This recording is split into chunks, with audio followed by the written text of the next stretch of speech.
Assalamualaikum warahmatullahi wabarakatuh. Alhamdulillah, assalatu wassalamu ala rasulillah wa ala alihi wa sahbihi wa mawala ba'du. Kita masih di program kajian Sirat Nabawiyah, ya, membahas tentang sejarah hidup baginda Rasulullah SAW, dan pada seri-seri sebelumnya kita sudah bahas beberapa video, dan pada video ini kita akan menguraikan tentang beberapa hikmah, ya, di balik terjadinya perang Uhud. Ya. Detail tentang perang Uhud ini silakan dicek video-video sebelumnya. Nah, kalau kita bicara tentang perang Uhud ini, perang yang luar biasa terjadi di masa baginda Rasul, dan nyaris tidak mungkin dilupakan oleh beliau karena begitu banyak hikmah. Paling tidak ada beberapa hikmah yang bisa kita renungkan, ya, dari peristiwa perang Uhud ini. Pertama, tentang bahaya, ya, orang-orang munafik. Ya, kita ketahui ketika baginda Rasul SAW berangkat dari Madinah menuju ke luar kota Madinah, awalnya jumlah kaum muslimin, ya, tentara Islam 1000 orang. Lalu dengan provokasi orang-orang munafik ini, ya, dipimpin oleh Abdullah bin Ubay bin Salul, ya, maka pasukan kaum musliminnya hilang sepertiga. Ini angka yang cukup besar, bayangan sepertiga, ya. 1000 menjadi 700, 300 membelot. Nah, walaupun ini bukan menjadi penyebab utama kekalahan mereka dalam babak kedua perang Uhud, ya, tapi ini di awal-awal peperangan, ya, barangkali sempat membuat down, ya, sebagian pasukan kaum muslimin, ya, karena pembelotan itu sendiri, ya, terjadi jelang pemberangkatan pasukan ke medan peperangan. Nah, dalam konteks hari ini, menghadapi orang-orang munafik seperti ini lebih sulit bahkan menghadapi, ya, orang-orang kafir yang sudah kelihatan nyata. Ya, orang-orang munafik adalah orang-orang yang selalu mencari peluang, ya, dalam setiap kesempatan, oportunis, ya, dia ke kiri oke, ke kanan oke, memijakkan berdiri di dua kaki, ya, dia kemana angin bertiup maka di situ akan mengarah, ya. Dan orang-orang seperti ini tidak segan-segan, ya, menggunting dalam lipatan, menusuk dari belakang, menelikung perjalanan, dan seterusnya, ya. Nah, ini harus kita fahami dan harus kita waspadai, ya, keberadaan orang-orang munafik dalam segenap perjuangan.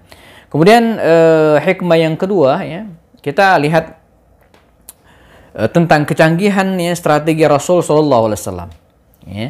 Dan tidak bisa dipungkiri bahwa kecanggihan strategi Rasul begitu nampak dalam perang ini, walaupun jumlah mereka jauh lebih sedikit dibanding dengan musuh, 700 melawan 3000 tentara, tapi dengan strateginya, ya, baginda Rasul dipastikan insya Allah bisa memenangkan peperangan. Kalaulah tidak, ya, sebagian pasukan pemanah yang ada di Bukit Rumat, sebagaimana kita ceritakan sebelumnya, ya, melanggar strategi Rasul. Jadi ini bukan hanya melanggar pesan wasiat, ya, Nabi, tapi juga melanggar strategi.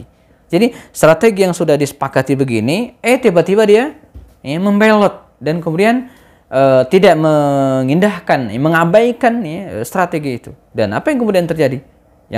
Kesalahannya yang dilakukan memang kecil, tapi kemudian akibatnya sangat fatal. Nah, ini juga hikmah yang ketiga, ya, bahwa kesalahan kecilnya bisa berakibat fatal. Kesalahan yang dilakukan hanya oleh kurang dari 50 orang, ya, tapi bisa mengalahkan kaum muslimin, bahkan jumlah yang, ya, tewas dalam perang ini mencapai angka 70 orang. Padahal yang mengabaikan ataupun melakukan kesalahan ini cuma 50 orang. Tapi korbannya lebih dari itu. Bahkan baginda Rasul SAW sendiri, ya, hampir terbunuh dalam perang ini dalam keadaan yang sangat kritis, ya. Kemudian hikmah yang berikutnya adalah tentang bahaya, ya, kesalahan persepsi. Apa maksudnya? Di antara hal yang menyebabkan, ya, pasukan pemanah di atas Bukit Rumat turun ke bawah itu karena mereka salah dalam melihat sesuatu. Mereka menyangka sudah menang, ya, kaum muslimin sudah mengumpulkan harta rampasan perang, ya, tapi ternyata tidak. Nah, inilah pentingnya kita hidup berjamaah dalam satu komando, dalam satu instruksi. Jadi kalau qiyadah, pimpinan, rapat sudah memutuskan, maka kita tinggal sam'an wa ta'atan. Tinggalnya taat dan mendengar.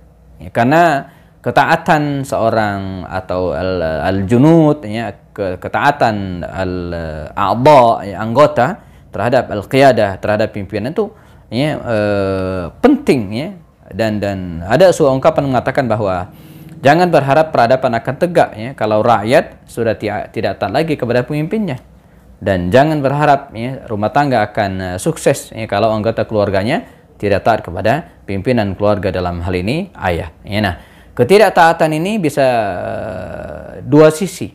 Bisa jadi memang rakyatnya, anggotanya yang salah, tidak mau taat, ya, tapi sebaliknya bisa jadi karena pimpinannya memang tidak layak ditaati. Dan dua-duanya tidak benar, ya. Baik disebabkan oleh yang pertama ataupun yang kedua, ya. Dan yang terakhir atau yang berikutnya yang penting untuk kita kaji juga adalah hikmahnya. Sebagian menganalisa bahwa selain karena kesalahan persepsi tadi, juga hal yang menyebabkan, ya, pasukan pemanah turun dari Bukit Rumah itu, ya, karena mereka tergiur dengan godaan duniawi. Ya, tidak bisa dipungkiri mereka yang berada di atas, ya, Jabal Rumah itu melihat ke bawah dan melihat dengan detil. Mereka bisa melihat dengan detil bagaimana teman-temannya mengumpulkan harta rampasan perang, mengumpulkan tameng, mengumpulkan pedang, menggiring unta, bahkan ada yang kemudian sudah mengamankan perempuan. Ini godaan duniawi yang luar biasa. Ya. Dan mereka tidak tahan. Ya. Apalagi kemudian ingat dengan kebiasaan mereka di era jahiliyah dulu. Ya. Barang siapa yang bisa membunuh musuhnya, maka dia mendapatkan harta itu. Ya. Nah, ini masih terngiang-ngiang, ya. Walaupun kemudian setelah perang Badar, kaidah itu diubah, bahwa seluruh harta rampasan perang itu dikumpulkan. Nanti kita akan ketemu dalam perang Khaybar. Nabi sangat tegas mengatakan bahwa orang yang mengambil harta, ya, sebelum dikumpulkan dengan yang lain itu terbilang korupsi. Tidak dibolehkan, harus dikumpulkan semua baru kemudian dibagi rata. Nah, mereka tidak paham itu atau mungkin lupa dengan kaidah itu. Mereka ingin ingat dengan kaidah jahiliyah, di mana kalau kita tidak turun, tidak ikut serta, maka dianggap tidak mendapatkan apa-apa. Maka pasukan pemanah ini pelan-pelan turun, dan ini yang menyebabkan, ya, mereka ditelikung oleh Khalid bin Walid dari belakang dan menyebabkan mereka babak belur dalam babak kedua di perang Uhud ini. Nah, karenanya perang Uhud ini perang yang sangat membekas dalam benak Rasul dan menyisakan pelajaran yang sangat luar biasa kepada kita.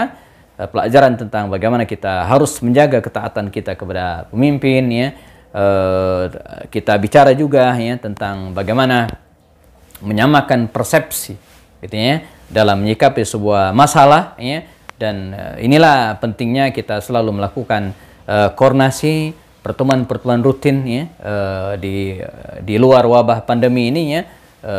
Yang punya kajian-kajian pertemuan-pertemuan rutin, ya, itu merupakan sarana kita untuk menyamakan persepsi kita agar tidak salah. Nah, selepas perang Uhud ini, Allah Subhanahu wa taala menurunkan beberapa ayat rangkaian firman-Nya yang bukan hanya yang menyikapi perang ini, tapi juga memberikan motivasi kepada kaum muslimin. Nah, mereka adalah orang-orang yang kalah, orang-orang yang terbunuh keluarganya, 70 orang syahid, ya, dan dalam keadaan mental mereka down, ya, psikologis mereka kacau, gitu, ya. Maka Allah, ya, memberikan motivasi mereka dengan ayat-ayatnya. Nah, bagaimana taujih ilahiyah, ya, nasihat Allah Subhanahu wa taala terhadap orang-orang yang kalah ini? Ini akan kita bahas pada video berikutnya, insyaallah. Tetap bersama saya, Happy Andi Bustami. Assalamualaikum.